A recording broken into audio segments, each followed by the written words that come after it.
notre dernier présentateur et non le moindre.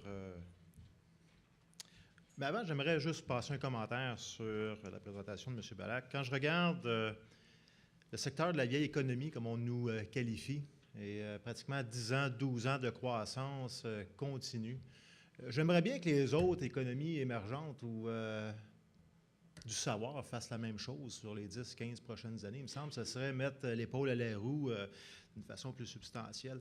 On entend souvent parler de notre secteur comme étant quelque chose du passé, mais n'empêche que quand on regarde ce qui se passe dans les chiffres qui ont été présentés, c'est quand même formidable de voir que malgré la récession de 2008, malgré tous les problèmes financiers, les investissements sont toujours là. Puis franchement, c'en est des fois inquiétant, parce que je me dis, à longue de montrer des bons résultats de même, il y en a qui vont venir nous chercher de l'argent dans les poches. Donc, j'espère que ça va continuer, malgré tout.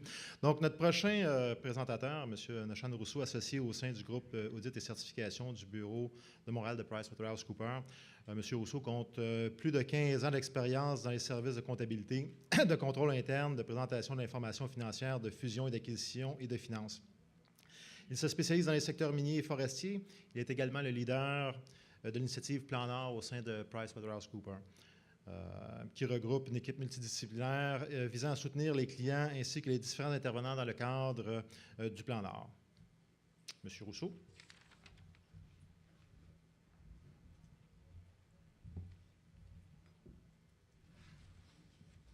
Donc, bonjour à tous. Merci énormément à l'AMQ de me permettre de vous présenter cet après-midi. J'avais le choix d'être au huis clos du budget de M. Marceau ou d'être avec vous cet après-midi. Donc, je préfère beaucoup plus être avec vous. Je regardais les statistiques. Raymond nous a présenté beaucoup d'informations positives. Je termine par vous parler de la revue des transactions de fusion d'acquisition au cours de la dernière année. Donc, c'est un peu des moins bonnes nouvelles. La même chose au niveau de la performance des 100 principales compagnies sur la bourse de croissance. Donc, on va voir que c'est peut-être de l'information un peu moins encourageante que ce que Raymond vient nous présenter. Donc, si on commence par discuter des transactions de M&A lors de la dernière année, sans surprise, comme on a beaucoup discuté, il y a eu une forte volatilité des marchés, ce qui a fait en sorte que ça a ralenti énormément les activités de fusion d'acquisition en 2012. La forte volatilité qu'on a observée dans les marchés financiers est encore plus prononcée dans le secteur minier, étant donné tous les risques sous-jacents, excusez-moi. Donc, ça s'explique par quoi cette volatilité-là? Oui, il y a eu l'incertitude économique mondiale. Oui, on a vu certaines chutes de prix, mais également une grande nervosité de plusieurs investisseurs. Ça s'est traduit comment, si on regarde les transactions, il y a eu une baisse de 30 % en termes de volume des transactions de fusion d'acquisition depuis le début de 2012. Donc, en termes de transactions, 940 transactions comparativement à 1371. En termes de valeur, par contre, on dénote une augmentation de 71 milliards à 79 milliards. Par contre, si on exclut la méga transaction de Glencore avec Xstrata de 54 milliards, on se rend compte que la valeur des transactions est seulement de 25 milliards, soit le tiers quand on compare à 2011. Donc ça, c'est clairement une illustration d'un ralentissement économique très important. Juste vous expliquer un peu le tableau. Les colonnes, les barres, vous retrouvez, c'est le nombre de transactions, le volume, alors que la ligne ici, c'est l'information en termes de valeur. Ici, à l'extrême droite, c'est l'information semestrielle des années, puis ici, c'est l'information pro forma pour le semestre de 2012, donc incluant Glencore. Donc, on voit la valeur relativement très élevée. Quand on exclut la valeur de Glencore, donc, on diminue. Donc, pour le reste de la présentation, je vais toujours faire mes commentaires en excluant l'information au sujet de Glencore. Donc, en termes de valeur par transaction, qu'est-ce que ça représente? Donc, des transactions approximatives, si on regarde un peu le tableau, d'environ 150 millions par transaction.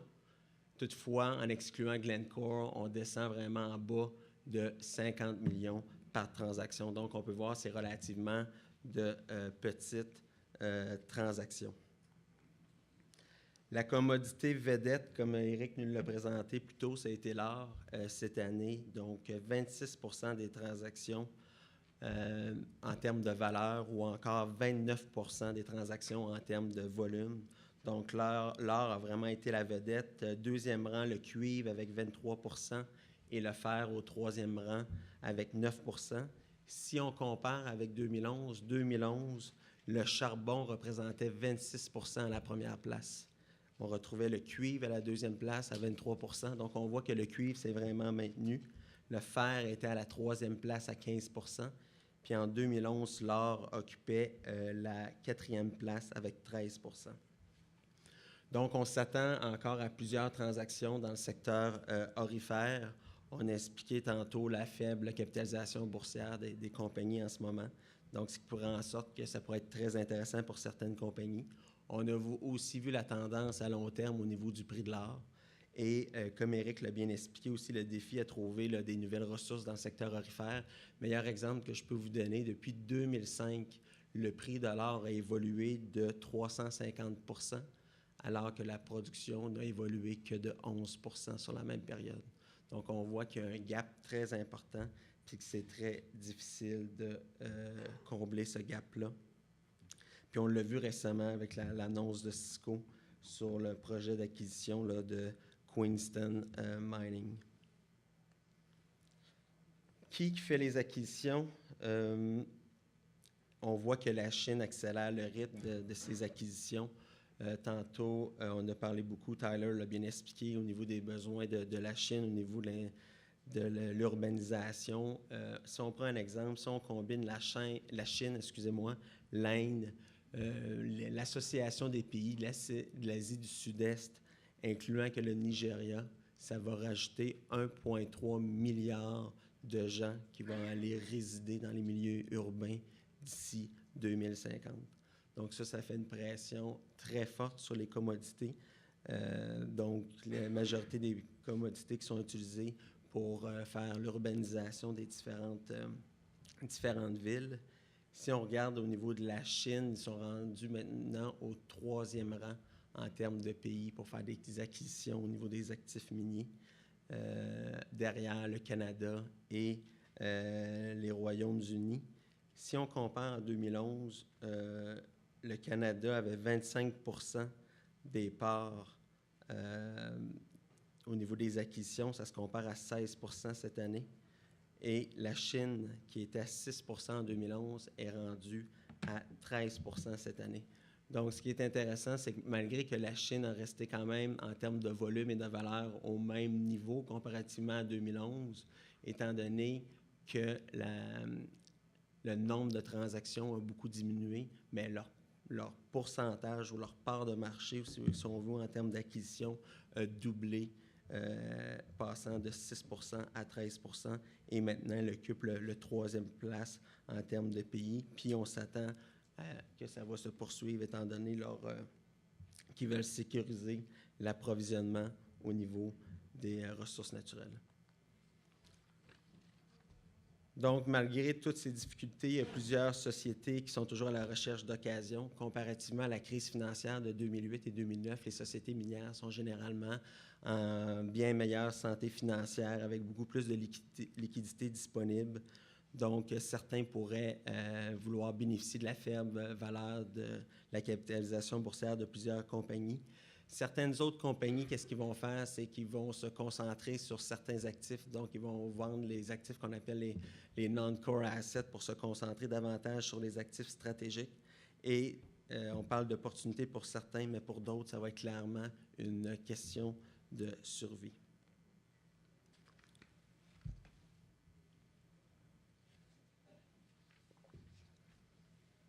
Donc, si on regarde l'analyse au niveau des 100 plus grandes compagnies listées sur la bourse de croissance, habituellement, quand je prends 2 fois cette image-là dans la même présentation, c'est vraiment pas un bon signe.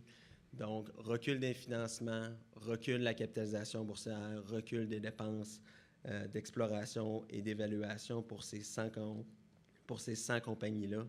En termes de capitalisation boursière, que ça représente, c'est une baisse de 43 % pour les 100 plus grandes sociétés. En 2011, on a 3 %. pour les 100 plus grandes sociétés. En 2011, on avait 36 compagnies avec une capitalisation boursière de 200 millions. Maintenant, il en reste seulement 13. Puis les seules compagnies qui n'ont pas vraiment connu de baisse au niveau de la capitalisation, la capitalisation boursière, c'était les compagnies qui étaient en production, mais toujours listées sur la bourse de croissance.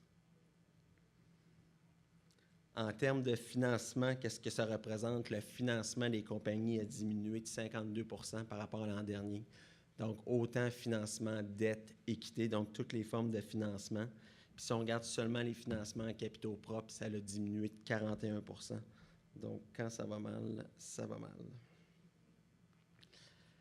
C'était le calme plat. Si on regarde en termes de structure de financement, calme plat au niveau des appels publics à l'épargne, si on prend un exemple au troisième trimestre de 2012, 4 IPO seulement comparativement à 14 pour la même période l'an dernier.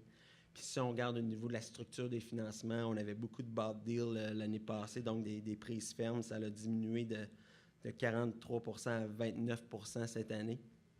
Par contre, ce qui est intéressant, puis c'est souvent ce qui arrive quand on est en situation de survie, c'est qu'il y a différentes autres sources de financement qu'on a vu une croissance qui est passée de 8 à 14%, puis je vais en discuter davantage un peu plus loin. Donc ça, c'est probablement une image familière pour ceux qui cherchaient les investisseurs traditionnels, donc qui ont démontré une prudence extrême par rapport au marché volatile, une réticence à investir. Donc, soit les gens ont conservé leur position ou encore ils ont liquidé leur position. Donc, ce que ça a fait en sorte, c'est que les compagnies ont dû trouver d'autres sources de financement. Donc, je disais en 2011, par rapport à 2012, on est passé de 8 à 14% en termes de nouvelles sources de financement. C'est essentiellement du financement qui vient des pays étrangers, des pays émergents. On parle davantage d'intégration verticale ou encore d'entente avec les utilisateurs finaux, soit les end-users qu'on appelle, ou aussi des ententes en termes de royauté. On a eu l'exemple récemment avec Royal Nickel puis Ressources Québec qui a eu une entente de financement de royauté. Donc, il faut trouver d'autres sources de financement étant donné que les prêteurs additionnels ont fait preuve d'extrême prudence récemment. Que nous réserve 2013 pour nos petites sociétés minières? Je suis de nature très optimiste, mais je ne vais pas vous annoncer un revirement complet de la situation. Par contre, il y a environ 2 semaines, quand j'ai préparé la présentation, je regardais s'il y avait des indicateurs positifs. Puis dans les indicateurs que j'avais vus à ce moment-là, on avait vu l'IPO, bien évidemment, de Ivan Platt de 300 millions. Donc, on se demandait est-ce que c'est le signal de départ au niveau des IPO. On a vu aussi lors du troisième trimestre qu'il y a eu un regain au niveau d'activité, de fusion, d'acquisition. Donc, on se demandait si c'est encore un signe. Puis le troisième indicateur qu'on a regardé, c'est le volume, le trading de vos actions. Donc, il y a eu beaucoup plus de volume récemment. Donc, avec ces 3 indicateurs-là, on se disait peut-être que 2013 va s'annoncer meilleur. Par contre, les 2 dernières semaines, quand je regardais les indices dans le marché, il n'y avait vraiment rien d'encourageant. Donc, je conclus en vous disant que probablement que les occasions, ça va être pour ceux qui vont être en mesure de faire des acquisitions, là, étant donné que la faible capitalisation boursière de plusieurs entreprises. Donc, je vous ai passé en revue là, de 2 études qu'on venait de compléter. Donc, si vous voulez les consulter en détail, elles sont sur notre site web. Donc, la première, When the Going Get Tough, qu'on a émis en octobre 2012, puis la plus récente au niveau de notre examen des 100 plus grandes sociétés minières sur la bourse de croissance à Toronto. Donc, je vous encourage à les consulter. Et puis, ça va me faire plaisir de répondre à certaines de vos questions.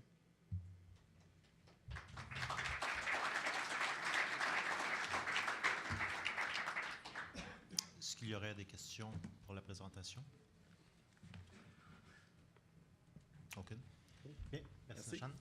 Avant de terminer, j'aimerais vous rappeler le Salon des exposants, de ne pas oublier d'aller faire un tour et de les visiter. Et j'aimerais remercier tous nos présentateurs. Je pense qu'on a eu des bonnes présentations, il y a des bonnes nouvelles. 2013, comme disait Nashan, s'annonce meilleur. Donc, c'est bon à entendre. Donc, écoutez, je crois que nos présentateurs vont être disponibles après la session. Ils vont être au 5 à 7, au souper. La présentation de M. Belac, je crois que vous avez amené des... Oui, c'est ça. Il y a une publication